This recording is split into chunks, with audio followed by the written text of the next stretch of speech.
All right. Going to talk about marketing, us and a few thousand friends. So we have a lot of big topics to discuss, the state of marketing going into 2019. I mean, I feel like it's safe to say it's a very pivotal moment for the marketing industry going into 2019. There was a keynote at the Association of National Advertisers in Florida a couple of weeks ago, and the title of the keynote was Fire Your CMO. A bit hyperbolic, but I think it gets at the challenges that the industry is facing right now. So excited to have you all for this panel. I want to jump into this idea of taking a stand. Brands are being asked to take moral and ethical stands, really seems like never before. And of course, inclusion and diversity are a big part of that. The example that everyone probably thinks of is Nike and Colin Kaepernick's campaign there. Certainly Nike had a degree of clout that some would say allowed them to get away with that, but it was a risk. And Michelle, maybe we can start with you being a board member of Nike. Can you take us inside the decision-making process there and weighing the risks to the potential rewards of a campaign like that? How does Nike think about that? Well, I won't take you inside the boardroom. Nice try.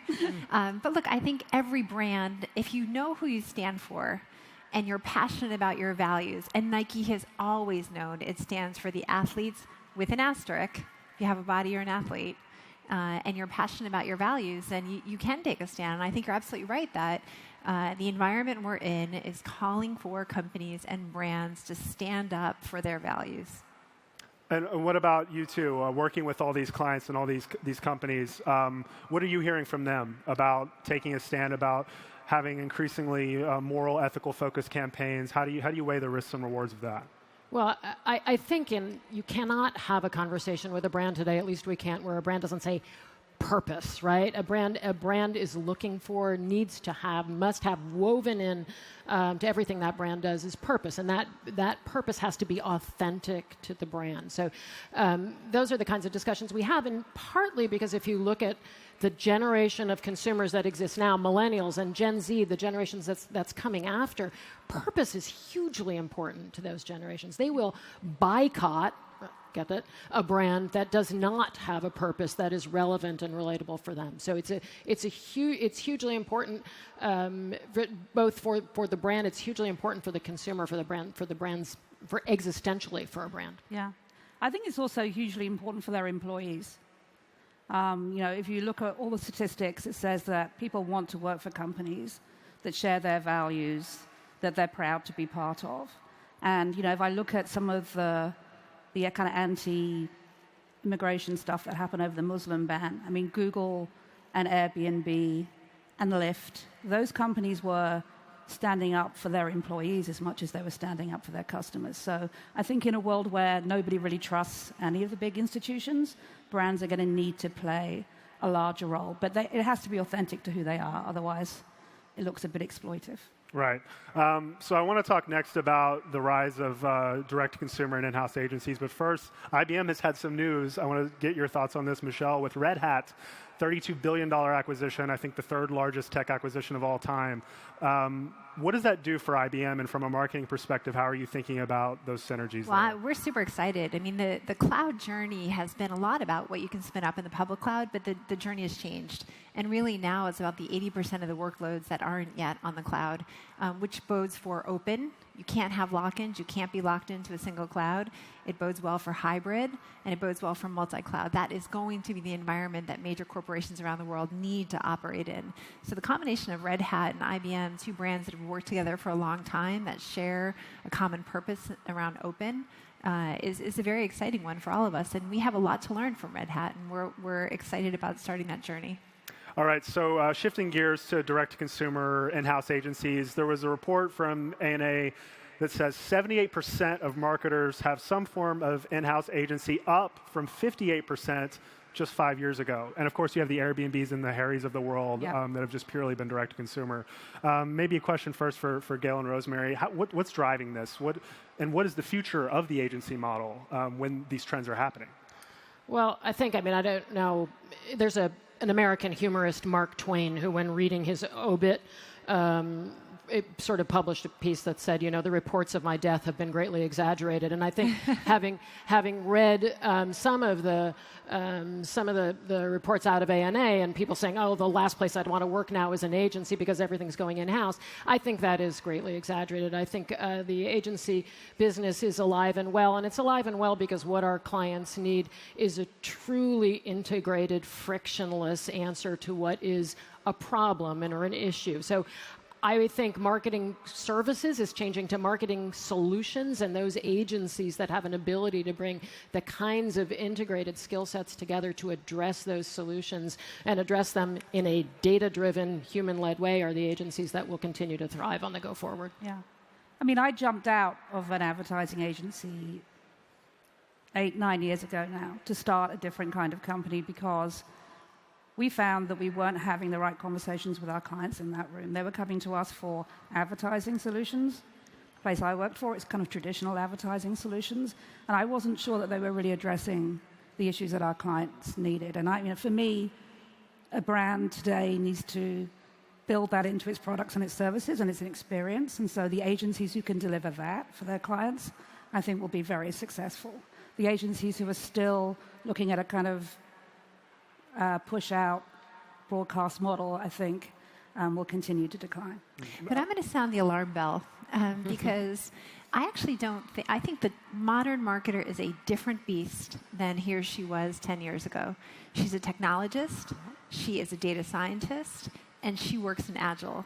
At IBM, we actually, as a discipline, have 6,000 marketers operating in Agile as a discipline. And it's a huge alarm bell for our agency partners because that means daily outcomes, it means stand-ups, retrospectives, data-driven, prioritization of work. The traditional model, which is send work out, get it back, and integrate it, doesn't work. Yeah. It does in some specialized places, but I think the alarm bell for the agencies and for the clients is how do you actually do work? That's the thing that I think has to change. Yeah. Whether the agency does it or we do it, I don't care so much about that. What I care is how work gets done. How am I assured of daily outcomes, data-driven, technology-driven? That's the role of the modern marketer. Some agencies, I think, are doing a good job of recognizing that they have to change the way they work, and others are not. Yeah. I mean, quite often we're an extension of our clients' teams. So we work pretty well with in-house clients because we think they actually should be pushing the work and we should help to accelerate that where possible. We don't have to own it. And I think that, again, is part of the issue with the old model, this idea of ownership and we're doing it as opposed to together we have this task that we need to get done and we're going to do it the best way possible. Yeah. And I don't disagree. And I think there was an old rubric of, there's your account person and they steward the business, right? And that is gone for sure. And agencies have to add value via data, via strategy, via creative, via unbelievable understanding of integrated media and how it all gets choreographed, and they have to work in direct partnership with the client in a very different way. Yeah. Agreed. But I think those that are figuring it out will thrive. I mean, one of the things I think is missing, and I'd be really interested to hear your perspective on this, is that often I'll go into my clients and they've done a lot of work with BCG or Bain or McKinsey setting their kind of business strategy. And then I see that on the marketing side, they have a lot of kind of great initiatives underway. But there's not necessarily kind of any narrative that's kind of bringing the two of those together in a way that I think will drive coherence. And I think that has been lost a little bit with the loss of the AOR. And finding a way to bring those two things together, I think, is going to be important. All right, so another topic that I think is top of mind for anyone who does marketing in this room are the social platforms. You've got these go-to platforms, obviously Google, Facebook, Snapchat, Twitter, Pinterest. There's so many. A lot of them have taken a lot of heat in the last 18 months or so. And yet eMarketer says that Facebook and Google will control roughly 52% of the worldwide digital ad market in 2019. So how do you thrive and survive in this environment? And are these platforms still as attractive to you as marketers as they once were? Well, two questions. Is it effective? Is it ethical? And we have to ask ourselves both those questions, right? I mean, we think a lot about things like brand safety and where our ads appear. We think a lot about, obviously, our clients' data and our own data and how it gets used. And we, like any brand, think about the bigger issues, too, as all companies are, thinking about the companies we work with, do they reflect inclusion in the way we want to see it in the world? So I think the Facebooks and Googles of the world are incredibly effective channels. There's no doubt. And we leverage them extensively. It's where our clients want to be. Having said that, as a CMO with a large budget, it's incumbent on me to make sure we're asking those tough questions, we're having those tough conversations, and also that we're innovating with technology. I'm really passionate about what blockchain will do for media buying and the transparency and the efficiency it can provide for brands like IBM. Gail, Rosemarie? I mean, I think the question is how effective do the users find those platforms moving forward? I think there's a definite trust from the advertiser, marketer perspective about what's going on from an integrity and a privacy perspective, but I think that's also happening with their users. I think they're asking questions about what's happening to their data, and I think that's going to impact how they think and feel about the platforms moving forward. So I think it's really critical that those platforms are creating a native environment where people have a good experience. I think Pinterest, by the way, are doing a pretty good job of that. If I think about the platform that they've built, it's really kind of like, I don't know, a marketplace for ideas and inspiration. It's a perfect place for a customer and a brand to come together. It's a natural place. So they're not interrupting that experience. I think they're building on that experience. So platforms that and advertisers that build on the experience, I think, will be successful. I'm curious, from a marketer's perspective, do you think it's your job to vote with your dollars on behavior? I mean, you alluded to this, but so like say the Facebook scandal, your Facebook ad spend went up throughout that whole process. So, my thinking as a reporter who covers Facebook is if, all the CMOs in the world collectively decided tomorrow to stop spending on Facebook, I think that company would change pretty radically in a day to fix whatever problems that were. I mean, there's a lot of power in what you all do. Do you feel like the industry recognizes that and sees that as something that they should be using to hold these companies accountable? We just talked about the A&A and being on the board. That's definitely a topic that the CMOs are talking about. And our sort of accountability and responsibility, because it is our dollars, right? It's the budget that we have. So, look, I don't think. I think incumbent on all of us is to have the right conversations. And I think those conversations are increasing in intensity, is what I would say. And we'll see where it all goes. So we live in a post-trust era, right? And we know that trust has eroded in our civic leaders. So I do think it's incumbent upon us as an industry, with all the screens and platforms that we occupy, to step back and think, okay, where should we be? Where should we put our dollars, right? And I do think we do that on behalf of the brands for whom we work on a daily basis. What about the internal culture for your teams? How do you keep up with the pace of technology and all these new platforms? There's something new every day. Agile. And you've got VR, AR, all this stuff. So we at IBM, we're the first company at scale to go agile as a discipline in marketing. So our 6,000 marketers are all in agile squads. We went through 6 months of training with all of our marketers. We built workspace for our marketers that are agile. So we have 6 in the U.S., about a dozen abroad. And all of us, we have guilds of disciplines. So you can have a content person, a social person, a product marketer, an event marketer, a creative marketer, an analyst, digital media specialist. They sit in teams of 8 or 10, and they practice Agile as a discipline. It gives them enormous ability to prioritize work, as it does in software. It gives them enormous ability to actually think about how they optimize and get better every day through practices like the retrospective, daily stand-ups. It encouraging really rapid adoption and learning, because all of a sudden you're not sitting in your vertical silo anymore. You're sitting at a table with people of different disciplines achieving the same common purpose. So, I think I think changing the way we work is actually the number one question for most CEOs right now. Culture change. Technology, all of us can take advantage of, all of us can benefit from. Most of the world's incumbent CEOs are sitting on the biggest asset of all, which is the world's data. How you make change happen in your company, how you change rate and pace, how you operate and execute at the speed of ideas, that's really what's compelling a lot of C-suite leaders, I think, to think differently about culture. And perhaps the verticalization that we've all lived through for the past 30 years is not the organizational model of the future. And you alluded to that. Yeah, no, earlier. I agree. I mean, I know these things are better when there's tension between the panelists. I feel terrible, but I totally agree with You vehemently disagree with everything Michelle said. I mean, we're an agency, right? And typically agencies are divided up into practices, right? There's a healthcare practice, and there's a consumer marketing practice and nutrition practice. What we did this past year is we created something called an X practice, and we took everybody who's involved with data and technology and innovation, and we moved them together. And it's similar to the Agile unit that you're talking about. And the idea being that it would feed those business propellant elements and that knowledge to everybody who's doing nutrition and who's doing government and who is doing healthcare. So that's our way, and to the point again that Michelle made, acceleration is hugely important and speed is hugely important, and getting that kind of thinking out to every team around the world on a consistent, regular, and accelerated basis is what we were solving for. Yeah. I mean, agreed. When we set up the company, we have a cross-discipline team, so there's no baton passing in the way that it used to be in the old days. Cross-discipline with a set project, a set time, set KPIs, set deliverables, so everybody's on the same page, they're all working together. And then after that project, they often disband and then we'll start another team. And that's, by the way, really exciting for them. Everybody's learning something new all the time. And, you know, as much as we can make that happen, I think the more successful we'll all be. And I think it's hard.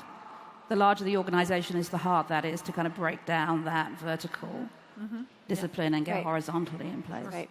But it sounds like we're all kind of in agreement that that's what needs to happen to thrive in this modern environment that we're in.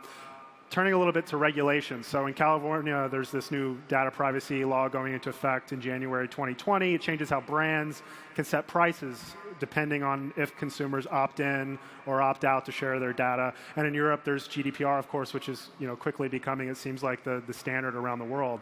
How does the constantly evolving landscape of regulation change what you do on a day-to-day, or does it? I mean, the bar is what do consumers want to hear from us? And so, it's not so much what we want to tell them and how we want to tell them. The bar that our marketers have to rise to is, are we providing compelling, relevant, life-enhancing communication? If we're not, then all these regulations are going to make it harder for us to use the channels we've become addicted to. So I think that the good news is, for great marketers are getting creative. Great marketers are thinking harder about the emails they send, the way they do targeting, the way they do notifications and mobile and the like. And so I look at it as, it's a challenge that the best marketers will have to rise to, and that's a good thing for society. We worked in regulated environments for years, right? Healthcare, the healthcare environment, the finance environment. There have always been regulatory issues. There will continue to be. Data, for sure, demands that there be regulation, and to the point that's been made here, we have to work around them. We have to deliver what the consumer wants and needs, and respect the regulatory voice, for sure. How does AI play into what you do on a day-to-day? Do you think about it much? Is it just this thing that, I know you do, but with the agency side, is it a thing that you're using in-house to help you? What are the tools that it offers? It's at the beginning, so I should just say that. There's a lot that we're going to learn and discover, but for me, this is, AI and VR and all of those things are going to change the way we market in the same way as the internet changed how we market in 1998. I think we moved then from this idea of marketing being about persuasion to marketing being about participation.